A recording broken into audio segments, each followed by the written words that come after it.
Lah iki Arimami karo sapa jenenge Mutiara kok iso jaranan lho. Iki padha dipatih jarane ditokne Kang Gareng. Aku ya lagi ngerti sepisan iki Mutiara iki karo Arimami arep jaran. Muga-muga kaya dagangane Mbah Nyamut nggih. Mbah Nyamut pelem jaran. Tangan dawane mboten kaya roh ae lho Kang Gareng. Warnane pelem pirang-pirang, pelem peni enak. Heeh. Pelem jaran enak. Pelem mana lagi enak. Lah bengi iki aku dadi pelem Mas. Pelem apa Mas? Pelem pusat. Keselin ya monggo. Monggo Mbak Arimami kali Mbak Mutiara. Reok itu. Jaranan.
Ampun lenggah rumiyin tak mutiara kalih Mbak Ari Mami ampun lenggah rumiyin.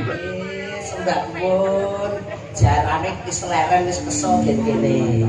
Wis sing Mbak Mutiara Kang Gareng Ijin. Kok saking Badekan. Badekan. Mbak Ari Mami saking kota Wonogiri. Wonogiri kutane Timul.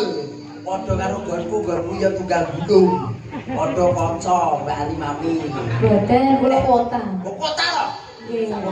Nggih ngaku sok kenal. Tenan. Kenal banget iki. Kota tenan. Nggih. Ora kota. Kota. Ngan.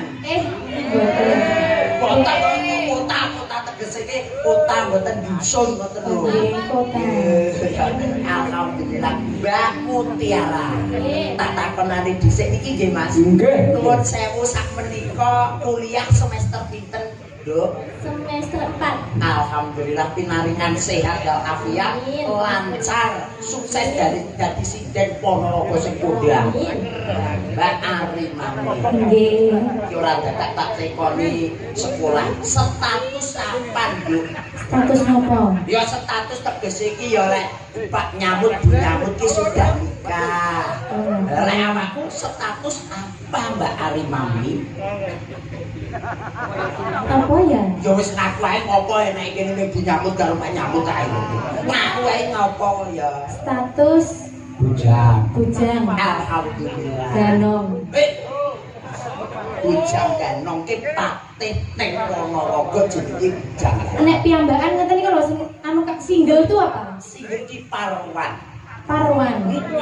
Oh. Parwan to. Parwan to ki bapak sing sebelah kuwi. Perawan yo. Ngono. Isih perawan. Alhamdulillah. Sehat ya Dek ya. Sehat. Jan aku saling perawan ngeten iki dangu lho. Tong dan detuk-detuk. Ciri-cirine perawan itu pripun? Nggih ngeten iki perawan nggih Nduk nggih. Nggih, Mas. Ya Allah. Ya Allah, ya Allah. Perawan. Oh, ngoten. Sami mawon iki nggih ngoten. Nuwun sewu Mbak Mutiara. Ngoten suarane. Bose kok malah mak kluthek-kluthek. Iki sik semester ndek terus ya ngono perawan ki sik cilik ya ngono. Nek cobi iki dijajal sing mriki niki Pak Purun sewu. Nuwun sewu. Asik. Oh. Nuwun yang sewu lho. yang ini. Perawan lho iki. Niki ta. Mosok tangga lah ya. Nuwun sewu salim riyin. Yo.